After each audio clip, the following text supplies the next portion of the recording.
All right, looks like we're diving into some serious theological territory today. Yeah, definitely some deep waters. We've got this sermon from Apostle Moore TV Okay. called "No One Will Ever Go to Hell Because of Sin." Mm-hmm. And it's part of a whole series he has on YouTube, so it seems like he's Yes. really going deep on this. So Mhm. what is it about his take on hell that really caught your attention? I think that the most striking thing right off the bat is that he claims that no one will go to hell because of sin. Huh. That's a pretty bold statement. Yeah, for sure. And I think it's one that sparked a lot of conversation and debate. It definitely makes you wonder, right? Like, what about all the traditional depictions of hell, right? Yeah. The fire and brimstone. Mhm. Where is he even getting this idea from? Well, I think he's really coming at it from a perspective of emphasizing God's grace and mercy. Okay. He argues that Jesus' sacrifice has already covered the price of sin. So it's like no matter what you do, it's already been taken care of. Yeah, essentially he's saying that God has done everything possible to prevent people from going to hell. That's a pretty reassuring thought in a way, Yeah. but also kind of hard to wrap your head around. Yeah, it's definitely a mind-boggling concept. Mm-hmm. But you can see how appealing that message would be to people. Right. He even goes on to suggest that believing in hell is actually rooted in fear rather than love for Jesus. Interesting. So it's like instead of being afraid of going to hell, Yeah. he wants people to focus on their relationship with Jesus. Exactly. He's really pushing back against what he sees as a fear-based approach to faith. So if sin isn't sending us to hell, then where does it fit into all of this? Look, he doesn't deny that everyone sins. Okay. In fact, he even quotes Romans 3:23, Okay. "For all have sinned and fall short of the glory of God." Right. But his emphasis is that we're made righteous through faith in Jesus, Okay. not through our actions or by perfectly following the law. So good deeds aren't the key to avoiding hell in his view. Right. He's saying that trying to be good out of fear of hell is the wrong motivation. Okay. Instead, he's saying that faith in Jesus is the only thing that truly matters for salvation. I'm curious, from your perspective and what you've been looking into, does that make you question the role of personal responsibility at all? Yeah, that's a great question. Like, if sin isn't the deciding factor for our eternal fate, Right. does it diminish how important it is to live a good life? It's a question that has definitely challenged theologians for centuries. Yeah. And I think Apostle Moore's sermon really brings those questions to the forefront. It makes you think about what truly motivates us to do good in the world. Absolutely. If it's not about earning our way into heaven, then what is it about? Right. What does it even mean to live a good life if it's not about avoiding punishment? To illustrate this idea of faith being more important than following the law, Apostle Moore brings up the story of Abraham. Okay. And he points out that Abraham believed in God even before he had any direct encounters or heard any preaching. He even mentions that Abraham's father was an idol worshiper. Yeah. It's like he's saying that even someone coming from a completely different belief system Right. can find righteousness through faith. That's a really powerful example. It is. It really raises the question of whether faith is something that's innate or something that's cultivated through experience and teaching. Yeah, it makes you reflect on your own journey of faith, doesn't it? Yeah. What were those pivotal moments that shaped your beliefs? Mm-hmm. And what does that mean for people who are wrestling with doubts? Right. Are they somehow lacking in faith, or is there something else going on there? And it's interesting how he uses Abraham, Yeah. this figure who's revered across so many different branches of Christianity, It's true. to make his point. Absolutely. But I think it's also important to acknowledge that there are various interpretations of Abraham's story. Oh, for sure. Some might focus more on his obedience to God. Right, like his willingness to sacrifice his son Isaac. Exactly. While others might highlight the covenant that God made with him Right. and his descendants. So even within the same faith, Yeah. the same stories can hold different meanings for different people. Absolutely. And that's what I think makes exploring these theological concepts so fascinating. Yeah, It's not just about accepting someone else's interpretation. right. It's about engaging with the material and wrestling with those questions yourself. Speaking of wrestling with questions, Yeah, Apostle Moore seems to put a lot of weight on the teachings of the Apostle Paul. definitely. It's almost like he sees him as the ultimate authority. Yeah. He actually claims that Paul preached even more extensively than Jesus. Wow. And he emphasizes his transformation Hmm. from being a strict follower of the law Right. who persecuted Christians Yeah. to someone who experienced this radical conversion after encountering Jesus. Talk about a plot twist. Yeah, it's a pretty dramatic shift. What do you think led to such a change in his beliefs? Well, what's really interesting is how Apostle Moore uses Paul's personal journey to support his argument that the law is no longer relevant for salvation. Yeah. Okay, he repeatedly says that the law is no longer applicable. Yeah, and he even says things like, nobody will come and tell me no things because I can read and write. Right. It's almost like a challenge to anyone who might disagree with him. Yeah, there's definitely a strong sense of authority in his delivery. Right. And you can see how he's using Paul's legacy within Christianity to back up his points. Yeah. He quotes Paul extensively, using passages about faith in Jesus being the only thing that matters. I wonder, though, was there a clear consensus in early Christianity on the role of the law?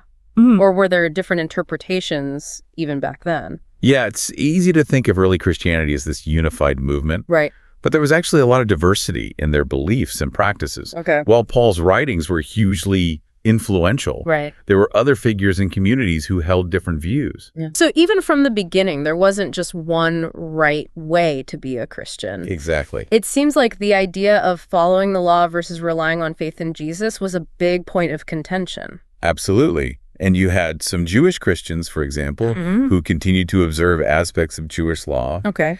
And then you had followers of James, Okay. Jesus's brother, who emphasized good works alongside faith. So it wasn't a simple either situation? Not at all. I guess that makes sense. Yeah. They were trying to figure out how to reconcile these new teachings with their existing traditions. It's fascinating how those tensions have continued throughout history. Yeah, it's really interesting. Makes you wonder how those early disagreements might have shaped the different branches of Christianity that we see today.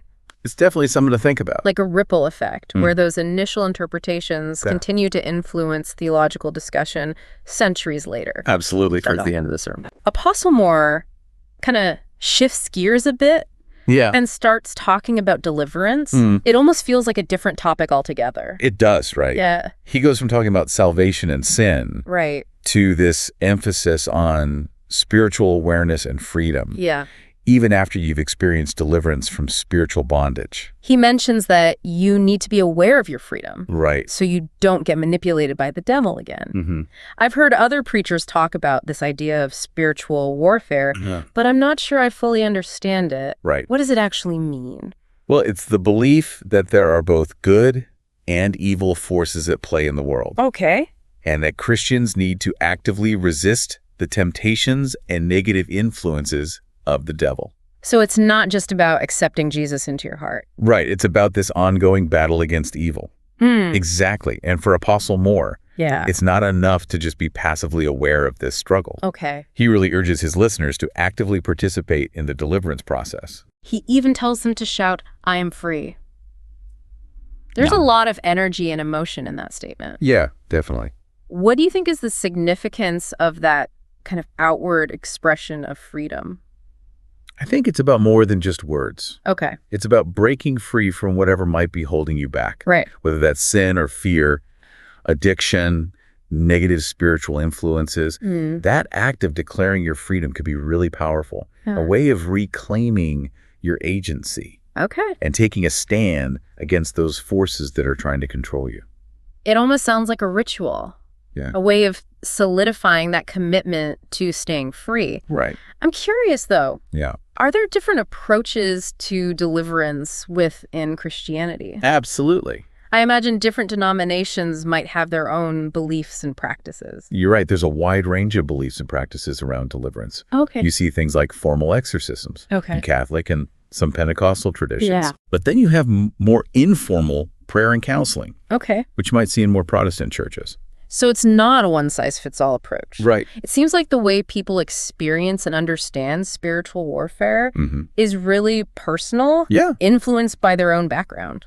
absolutely. And I think it's important to acknowledge that diversity of experience and belief, Yeah. there's no one right way to understand or practice deliverance.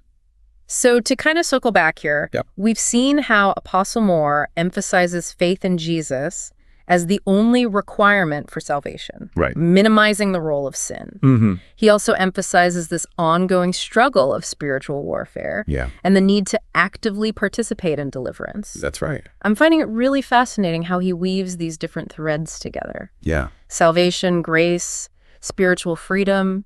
It's a lot to unpack. It really is. And it's clear that he's tapping into some deep-seated anxieties and desires. Right. The longing for freedom from fear and guilt. Yeah. The hope for a life unburdened by sin. That desire for a personal relationship with God. Yeah. That transcends rules and regulations. Yeah. It's a message that definitely seems to resonate with people.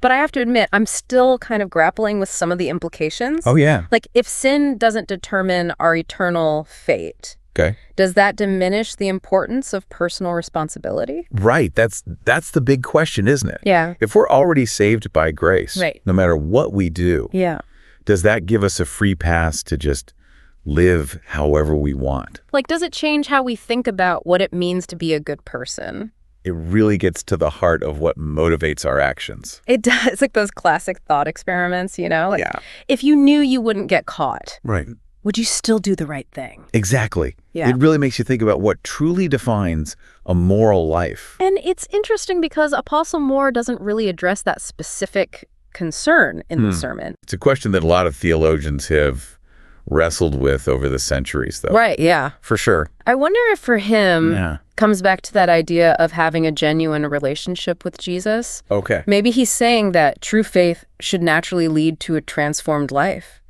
A desire to do good works, not out of fear, but out of love and gratitude. That's a really good point. Yeah. It kind of shifts the focus from external rules and consequences to this internal transformation and motivation. So less about checking things off a list. Right, exactly. And more about letting your faith guide your choices. Aligning your actions with your beliefs. Yeah. That raises a whole other set of questions, though. Oh, for sure. About what it actually means to live a life that aligns with your faith. Like, what does that look like on a daily basis? Exactly. How do you navigate all the complexities of life? Right. The gray areas. Yeah. The mistakes we all make. It's definitely not easy. Not at all. Well, this deep dive has given me a lot to think about, that's for sure. Oh, do. We've covered so much. Apostle Moore's views on help, sin, salvation, grace. Even spiritual warfare. Yeah. It's amazing how all these ideas are interconnected.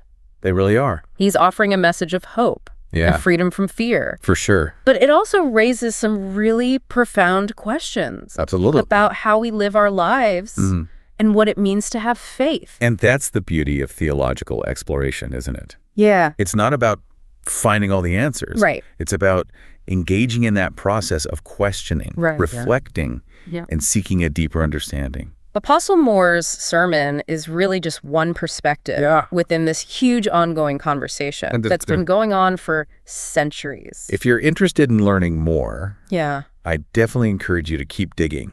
Keep exploring. Read the scriptures for yourself. Yeah. Wrestle with these ideas in your own heart and mind. Yeah. This deep dive has really just scratched the surface. There's a whole world out there. Who knows what you might discover on your own journey? All right, looks like we're diving into some serious theological territory today. Yeah, definitely some deep waters. We've got this sermon from Apostle Moore TV called "No One Will Ever Go to Hell."